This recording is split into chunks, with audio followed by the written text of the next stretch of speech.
عیسیٰ قسطنطنیہ کے قریب برسا پر قبضہ رہا۔ ان تمام حکومتوں کے درمیان یرڈین کو بالادستی حاصل رہی، اس لیے کہ یورپ میں واقع تھا اور یہ علاقہ تاتاریوں کی تباہیوں اور بربادیوں سے محفوظ رہا تھا۔ اسی لیے ترک سلطان سلاطین نے اس کے دوسرے علاقے پر ترجیح دی۔ اسی وجہ سے جو کچھ عرصہ کے لیے عثمانیہ سلطنت کا پایا تخت برقرار رہا، اقتدار میں بالادستی حاصل کرنے کے لیے ترکوں کے ایک اپنے جو رسم و رواج تھے، ان کے مطابق آپسی جدوجہد جاری رہی۔ لیکن محمد نے 1411 تک عثمانی حکومت کے اکثر سرداروں کو اپنے ساتھ بلا لیا اور سلطنت پر اپنی گرفت کو مضبوط بنائے رکھا۔ اس کے بیٹے مراد دوم، جس کی حکومت 1421 سے 1451 تک رہی، نے حکومت کے مضبوط بنانے کے عمل کو جاری رکھا۔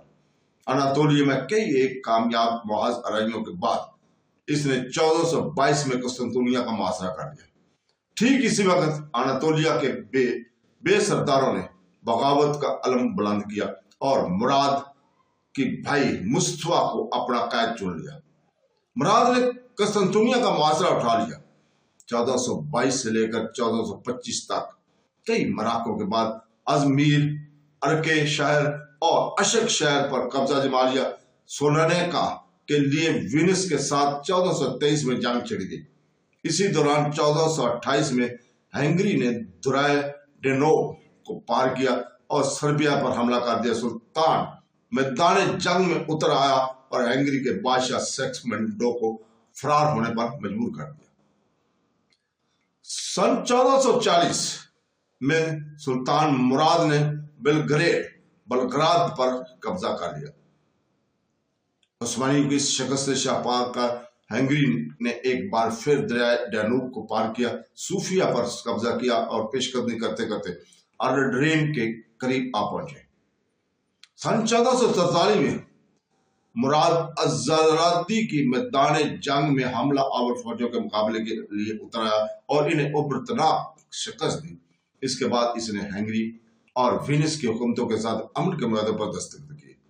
پھر اس نے اپنی توجہ مشرق کی طرف کرتے ہوئے کامران سے بھی امن معاہدہ کیا۔ عثمانیہ سلطنت کی سرحدوں کو مضبوط کرنے اور اپنے دشمنوں سے امن معاہدہ پر دستخط کے بعد سلطان نے اپنی سرحدوں کو محفوظ کیا اور اپنے بیٹے محمد دوم کی حق میں تخت دربدار ہو گیا۔ یورپی سربراہوں نے اس اشارہ کا غلط مطلب اخذ کیا اور اسے عثمانیہ سلطنت کی کمزوری سمجھا۔ پوپ نیکولاس پنجم نے صلیبی جنگ کا اعلان کر دیا۔ ہنگری اور ویشی افواج نے ایرڈرین کی جانب کوچ کی۔ ادھر وینسی بیری بیڈے نے سمندر کی جانب سے محاصرہ کر لیا۔ بزرگ صلاح کاروں کے مشوروں پر عمل کرتے ہوئے محمد دوم نے اپنے والد مراد سے درخواست کی کہ وہ سب توشی سے واپس لوٹ آئے اور افواج کی کمال سنبھالے۔ اس ذمہ داری کو ایک بار پھر سنبھالنے سے ہچکچاتے ہوئے مراد نے کہا، اب حکومت کرنا محمد کی ذمہ داری ہے۔ محمد دوم نے اپنے والد بزرگوار کو لکھا، اگر آپ سلطان ہیں تو افواج کی کمال سنبھالنا آپ کا فرض ہے۔ اگر میں سلطان ہوں تو آپ کو حکم دیتا ہوں کہ انہیں اور اس قیادت کا بیڑا اٹھائیں۔ اس حکم پر مراد ایک بار پھر واپس آیا۔ اس کے زیر کمان ترکی افواج نے ورسا کے میدان جنگ میں لاطینی افواج کو ابرتناک شکست دی۔ یہ فتح تاریخ میں ایک انتہائی اہم سنگ میل راہ کی حیثیت رکھتی ہے۔ سن 1414 میں ورنا کی جنگ نے قسطنطنیہ کی قسمت پر مہر لگا دی، اس لیے کہ ان کی جانب جانے والی تمام راہیں ترکیوں کے قبضے میں آ گئی۔ 1448 میں ہنگری کی افواج نے ایک بار پھر سلطنت عثمانیہ میں گھسنے کی کوشش کی، لیکن اس حملے کو آسانی کے ساتھ ناکام بنا دیا گیا۔ جس مشن کی ذمہ داری اسے دی گئی تھی، اس مقصد کو حاصل کرنے کے بعد مراد سلطان سے دستبردار ہو گیا اور وظیفہ یابی کی پرسکون زندگی گزارنے لگا۔ رسول پاک صلی اللہ علیہ وسلم کے اولین صحابہ کرام کی طرف سلطان محمد دوم ایک عظیم فتح تھا، لیکن اس کی دور اندیشی فراست اور اعلیٰ تصورات سے ایک کلیدی منزل کی نشاندہی ہوتی ہے۔ وہیں اس میں پیدائشی طور پر دور بینی اور مسلط کوششیں کوٹ کر بھری ہوئی تھی۔ بچپن سے ہی اس نے اپنے والد سلطان مراد سے جنگی چالوں کی تربیت حاصل کی تھی۔ اس کے علاوہ اس میں روحانیت کی گہری چاشنی بھی بری ہوئی تھی۔ روحانیت کا یہ درس اسے حضرت شیخ حق شمس الدین رحمت اللہ نے دیا تھا۔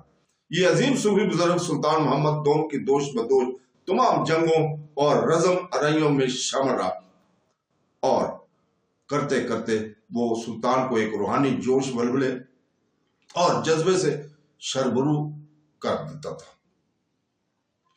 روحانیت سے بھرے پرولو نے ہی تو جو انسانوں کے معفوق الفطرت کا کارنامہ انجام دینے پر افسایا کرتے تھے۔ محمد کے زیر حکومت عثمانیہ سلطنت تیزی کے ساتھ توسیع پذیر ہونے لگی۔ قسطنطنیہ عثمانیوں کے لیے ایک برابر ایک کانٹے کی طرح چبھتا رہا۔ بازنطینی حکومت اپنے تمام علاقوں کھو چکی تھی۔ اس کے باوجود بازنطینی صدر مقام کی حیثیت سے قسطنطنیہ کی عزت اور توقیر برقرار رہی تھی۔ اکثر ایسا بھی ہوتا تھا کہ تخت کی وراثت کے لیے عثمانیہ شہزادے آپس میں جھگڑتے۔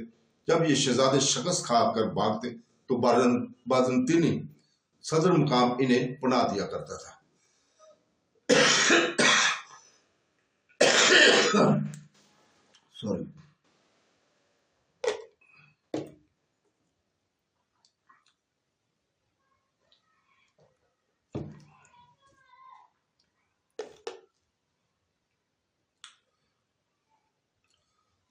سوری ہم بات کر رہے تھے کہ جب یہ شہزادے شکست کھا کر بھاگتے تو بازنطینی صدر مقام انہیں پناہ دیا کرتا تھا۔ علاوہ اس کے کہ یہ صلیبی افواج کی جمع ہونے کا مرکز بنا ہوا تھا۔ اکثر یہ افواج یہیں سے ترکوں پر حملہ کیا کرتی تھی۔ آخر میں عثمانی ترکوں کو ایک اور فکر بھی لگی ہوئی تھی۔ انہیں یہ شک ہونے لگا تھا کہ کہیں بازنطینی قسطنطنیہ کو لاطینیوں کے سپرد نہ کر دیں، جیسا کہ اس سے پہلے انہوں نے سولنکا کو لاطینیوں کے حوالے کر دیا تھا۔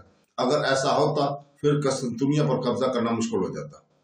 ترک اب بہت بے قرار تھے، وہ غازیانہ جوش اور جذبے سے بھرے ہوئے تھے، لیکن سچ تو یہ ہے کہ قسطنطنیہ پر حملہ کرنے کے بارے میں خود ترک آپس میں منقص تھے کہ آیا یہ حملہ دانشمندانہ فیصلہ ثابت ہوگا یا نہیں۔ کچھ فوجی سالاروں کا یہ خیال تھا کہ اس پر یورپی طاقتوں کی جانب سے شدت رد عمل ہوگا۔ دوسروں کا یہ خیال تھا کہ مغرب کسی بھی توانائی کارروائی کے لیے متحد نہ ہو سکے گا۔ بازنطینی شہنشاہ نے پیشرفت بندی کے طور پر پہلے ہی وینس اور اس کے فوجی امداد کی درخواستیں بھیج چکا تھا۔ وینس کا بحری بیڑا قسطنطنیہ کی جانب سے بڑھنے لگا تھا۔ شمال میں ہنگری اور ولیٹنسی فوج ترکوں کے خلاف متحد محاذ میں شامل ہونے کے لیے تیار کھڑی تھی۔ وقت بہت کم تھا، فیصلہ کن گھڑی آ پہنچی تھی۔ محمد دوم نے انتہائی ہوش مندی اور احتیاط کے ساتھ تیاریاں کی۔ اس نے ایک ایسے مضبوط قلعہ کی تعمیر کا حکم دیا جو قسطنطنیہ شہر کی حفاظت کرنے والے قلعوں کے درمیان دیواروں سے بلند و بالا ہو۔ یہ پرشکوہ پر اثر قلعہ آج تک محفوظ ہے۔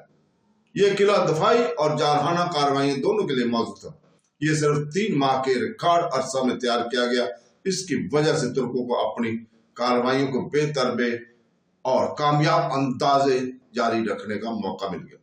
اس کی اونچی دیواروں سے دشمنوں پر بھاری پتھر برسانے میں آسانی ہو گئی۔ محمد نے بازنطینی دستکاریوں کی خدمات حاصل کی اور انہیں پیتل کے بھاری گولے تیار کرنے پر لگا دیا جو کہ ابنائے کے اس پار تک برسائے جا سکیں۔ سن 1453 کے موسم بہار کے دوران محمد دوم نے قسطنطنیہ کو گھیر لیا۔ بازنطینی شہنشاہ نے کے سامنے خود سپردگی کے لیے شرائط رکھے۔ اس نے اپنی شرائط کو ٹھکرا دیا۔ ابنائے کی آر پار لگی بڑی بڑی مضبوط زنجیریں ترکوں کے بحری حملوں کو ناکام بناتی رہیں۔ محمد نے حکم دیا کہ گولے برسانے والی گاڑیاں زمینی راہ سے ابنائے کی جنوبی دروازے کی بجائے شمالی دروازے کی جانب بڑھائی گئیں۔ اس کے ذریعے شمال کی جانب قلعہ پر حملہ کرنا تھا۔ یہ بہت بڑا کام تھا، اس کو انتہائی رازداری سے انجام دیا گیا۔ یہ کام پورا ہو گیا تو محمد دوم نے قسطنطنیہ پر عام حملے کا حکم دے دیا۔ بازنطینی دفاع مایوسیوں سے گرا ہوا تھا۔ اس کے برعکس ترکوں کے حملے جوش اور ولولے سے بھرے ہوئے تھے۔ لگاتار حملوں کے بعد مئی 29 سن 1453 کو قسطنطنیہ شکست کھا گیا۔ تو دوستو اس کے ساتھ ہی اجازت چاہتے ہیں، کل تک کے لیے اللہ حافظ۔